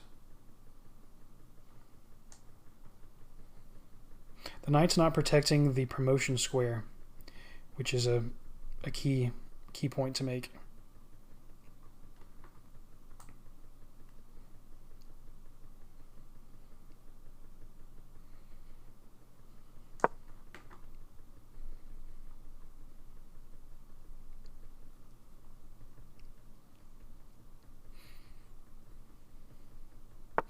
Yeah, a lot of issues going on here.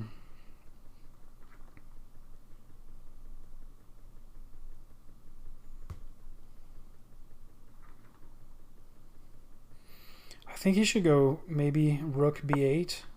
Yeah, that's what I'm thinking.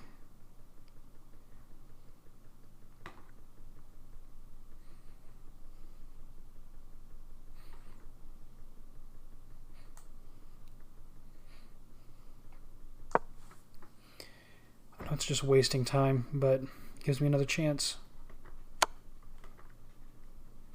Oh, it's with check. Yeah, that changes everything. With check, it changes everything. Dang. Yeah. That was really good.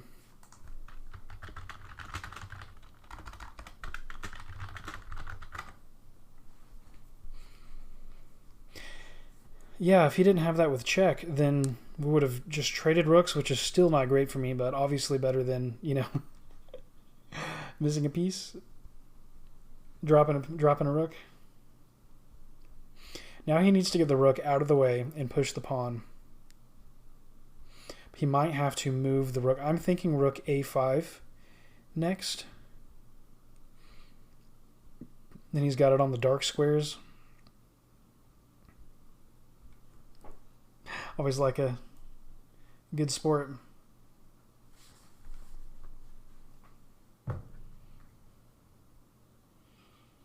He's got plenty of time to calculate it too.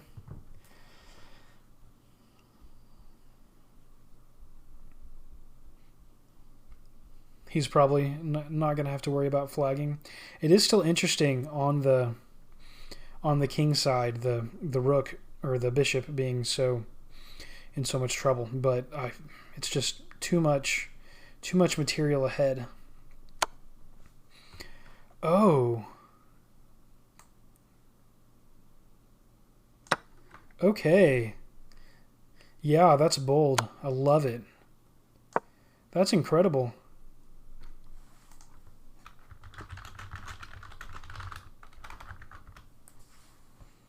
Yeah. Solid move. Yeah, I can come here.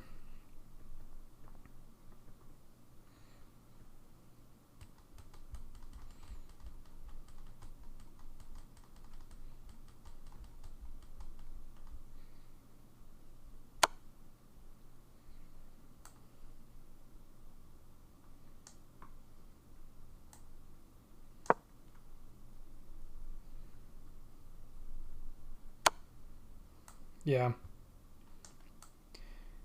That's GG. Very good game.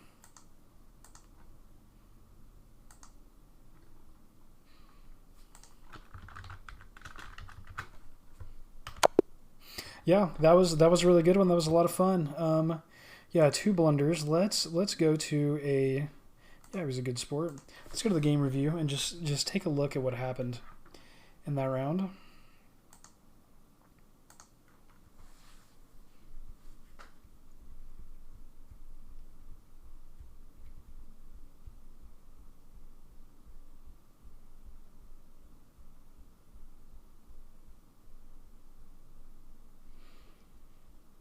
Yeah, that was really interesting.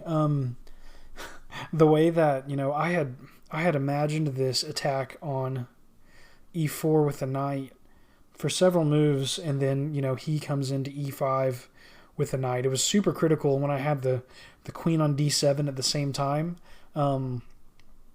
Yeah, it was for me. It was really difficult to understand how that situation would be resolved with all the captures, and yeah, it ended up slightly behind after the exchange. There was a really solid pawn fork, and then the the rook capture with check at the end. That was also very interesting. Yeah, if I had moved, I had plans of moving the king to e7, I believe it was. Yeah, I had plans to move the king to, closer to the knight. That was the ultimate goal, to be able to win the knight, and that would equalize the game in my mind. Yeah, let's take a look. It's the last book move. Queen's Gambit declined. Let's see. Okay, knight e4 is a blunder.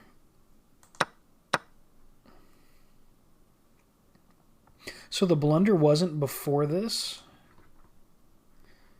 Does it want me to recapture? No, I don't think. That's the same thing. That's also losing material. Did the engine find something more interesting for us? Any thoughts to to the chat, do you have any thoughts about what you would have done in this position with this pawn fork? Did I miss something obvious? I feel like I need to turn my analysis settings down a little just to yeah, not take so long. Let's go to shorter depth. We just want the gist for the stream. We don't need to go into several minutes. Yeah, that's a mistake. You're losing material this way. Okay. So the engine thinks that I'm only down 1 point of material here rather than 2. Is it, should I desperado? Is that the idea? Nope, that's not it. No, because that's just going down even more material. The pawn. Okay, I had considered this. This is the only move that works. Okay, so if this were the case, yeah, let's show the line. Interesting.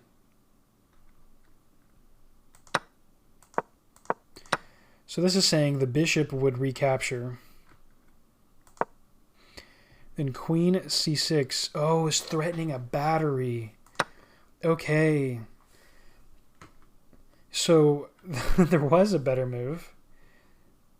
Wow, that would have threatened a checkmate on g2. Yeah, wow. So then f3 would have been forced, and it was a way to win a bishop. Okay, so would have had to recognize that there's an opportunity to decoy the white bishop onto c4 with a pawn capture, and that decoy allows the queen to threaten checkmate, gain a tempo, and win a piece. Wow. Now this still isn't all perfect, because at the end of this it looks like, are we even in material? So then I could just do at this point g6. No, it says that that's a bad choice. Yeah, weakening the dark squares, but that seems, I don't like that either. Yeah, that's super interesting though. Yeah, I definitely didn't see that a few moves deep in the position with a decoy. Interesting. So is that the only key moment that it has for me? Yeah. That really was the end of it. There was also this let's just see if we step through. Yeah, happy to see a lot of those best move moments.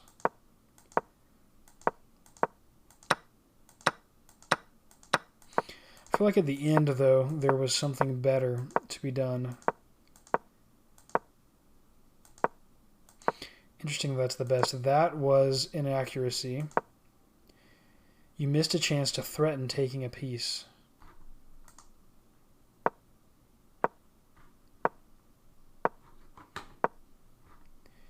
It wanted what?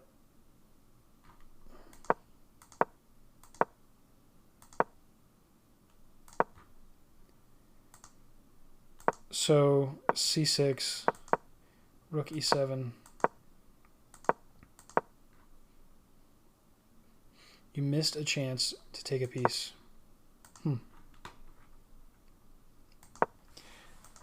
Interesting. Well, yeah, that was also an inaccuracy. You overlooked a better way to move away from an attack. Yeah, I don't know if maybe that would have been here. But yeah, this didn't seem... I guess if it was here, eventually could have come to e8. But it didn't feel like I did this correctly. That is a blunder as well. Yeah, okay, this was the moment. This is the moment. I'm playing some Stronger Bullet games. I'm playing 1500 in Rapid, but in... That's awesome. Are you playing bullet games while watching? playing 1500 in rapid but in bullet. So another just kind of question: do you have like some pet openings that you use over and over again in bullet, and are they similar at all to your openings that you play in slower games, or do you have like tricky, sharp openings that like you are very familiar with? Yeah, I'm just really curious about the psychology. I've never used the same opening. Yeah, I'm always curious about the psychology because when I play, rapid and classical and stuff, I like to try to mix it up and have, a few different openings. I don't know. I like sometimes playing games mainly for training positions in the opening. Instinct, right? Yeah, because if you have to make decisions quickly, then it just makes sense to me that you would need to you need to have your main ideas down so well that it's just pure gut instinct. In-game bullet is basically useless to learn. Right, because someone's going to flag. You're essentially just trying to get up on time, make them have to think, and then when they go down, you just check them into oblivion with flagging, right? Like seems to be the move. I watched the Bullet Championship with yeah, exactly. That's so interesting. In the Bullet Championship, Hikaru lost to, man, what was his name? Feroja. Yeah, Feroja won the Bullet Chess Championship, and it was incredible watching Hikaru and Feroja go at it. That was just crazy. 15 by speed alone, playing with a 900 in rapid strength.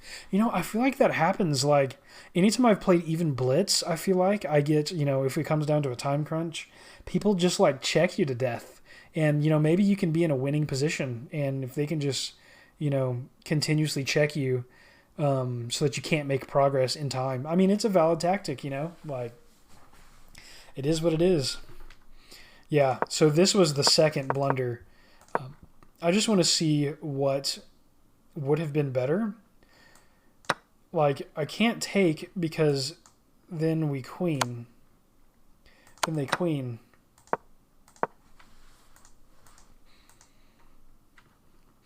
What would have been new move? Yeah, this is the key moment. That the decoy.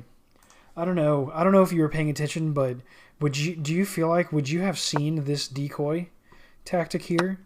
Like, you get pawn forked. I'm immediately thinking, what's the best move for one of these two pieces? But the engine sees this crazy capture with a recapture and then a threat of checkmate, forcing a pawn move, winning a piece. That's yeah, it would be great to get to the point where you can see that in a you would see that in Blitz, definitely not in Bullet.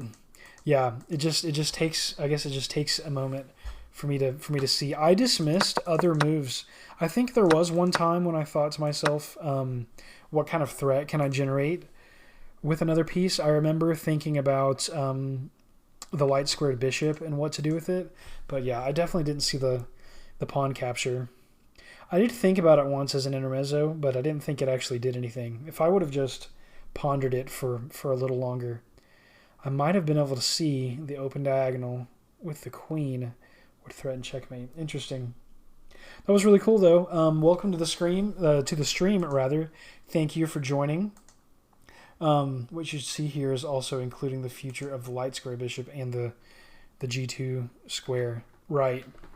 Yeah, right. Because even if you didn't see the tactic, having that open, down the road, I remember there was a point where this kind of became more locked on the king side. The diagonal opening up with the d pawn, taking c4 is a good idea. Yeah, no, I totally agree. It wouldn't have been, I don't know, it wouldn't have been perfect, obviously,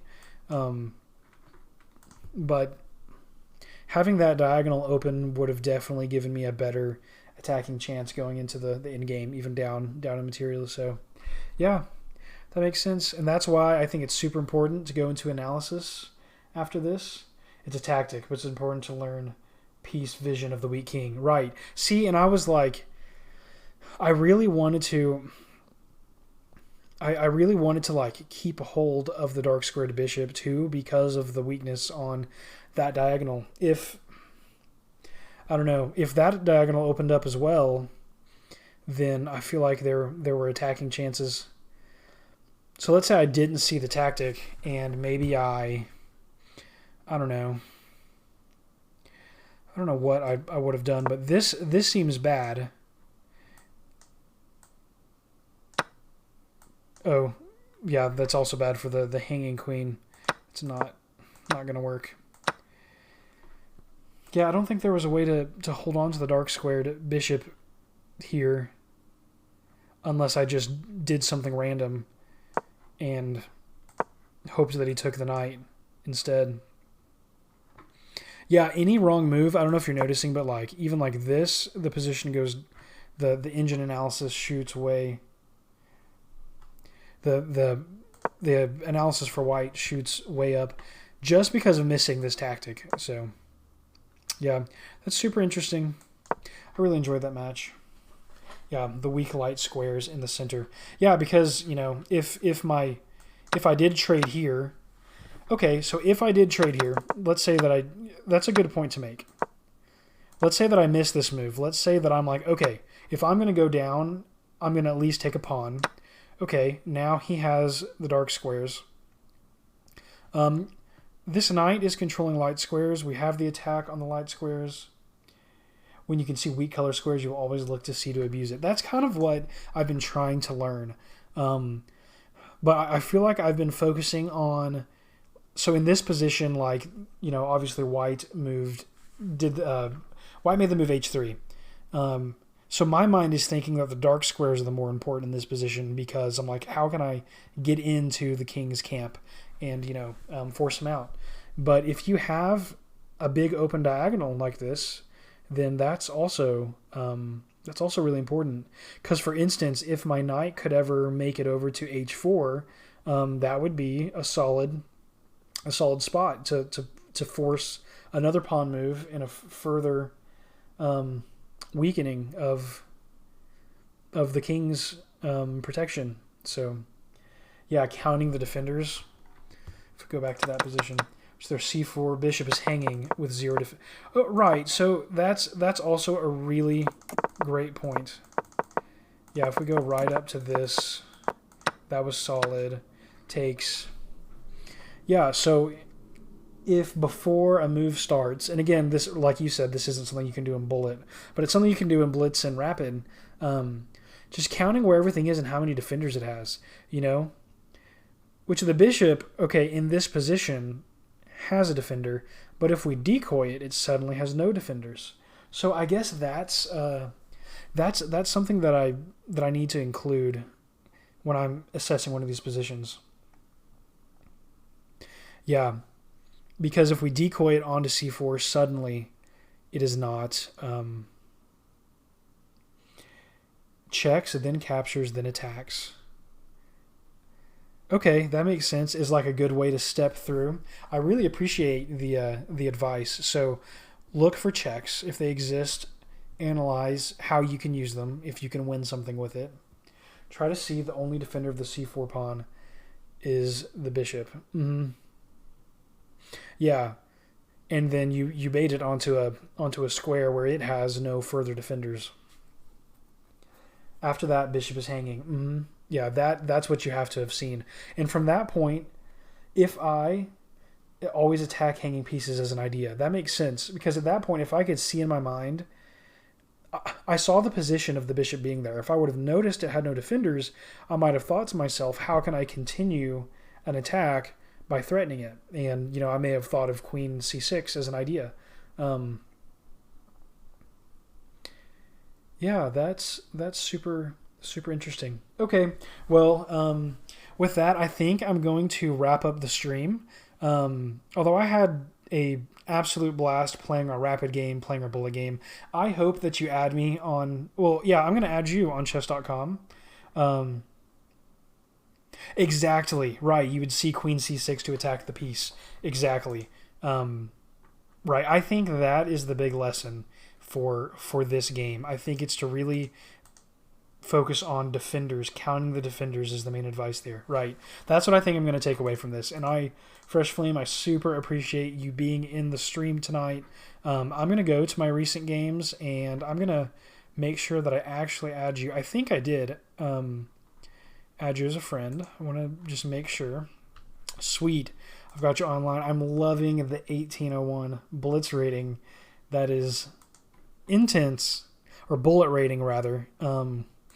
Someone on the stream yesterday, Saphir, or 2 days ago, rather, he has a 1233 bullet, which is pretty impressive. My bullet is pretty garbage, but, you know, that's okay. Yeah, feel free to, I don't know if you want to follow on Twitch as well, and jump on when you see me come on, and yeah, we can keep playing games. I would absolutely love to keep doing that. Yeah, this has been a blast. I always love when someone's actually in the chat talking and stuff. That really makes this more fun. You know, I'm just here trying to get better, and I'm sure that's what you're here to do too. It sounds like you're trying to focus on bullet chess, which with an 1800 rating, I feel like that would be really fun to watch. I feel like you could, I don't know if you are or not already, but if you aren't, I feel like you could stream bullet, and that would be, you know, that'd be really fun to watch and see. But yeah, I'm going to drop off, and yeah, I will talk to you later. Thank you to everyone who joined the stream today. Thank you especially to Fresh Flame for the game, for calling out moves in the Puzzle Rush, and for advice in my own games, and in analysis. Yeah, you were great to tag along in the stream. Only 15, so I wouldn't find any future in streaming, to be honest. Well, that's really awesome that you're able to play at that level at 15. I'll tell you that, you know, I think that if you started now, then by the time you reached adulthood, you would have like a small base behind you and would just grow and be better and better. Also, if you're not already playing tournaments, I feel like it would be really to your advantage to try to like play some longer, rapid, and classical type games, and maybe play some over the board chess, because it is a blast. And yeah, get an official rating in whatever country that you live in. But yeah, I digress. This has been a blast. Hope to see you follow. Hope to see you back in the stream. I'm going to head out for the night. But yeah, I'm going to be streaming chess more often. So I'm trying to improve. I'll probably continue this theme of kicking it off with a Puzzle Rush and raiding in Florida. Yeah, that would be awesome. You're not too far away from Arkansas. You know, that's not too far away. Florida has tournaments going all the time, and they're doing a good job right now with COVID and everything. They're still able to be safe, and yeah, it's a lot of fun.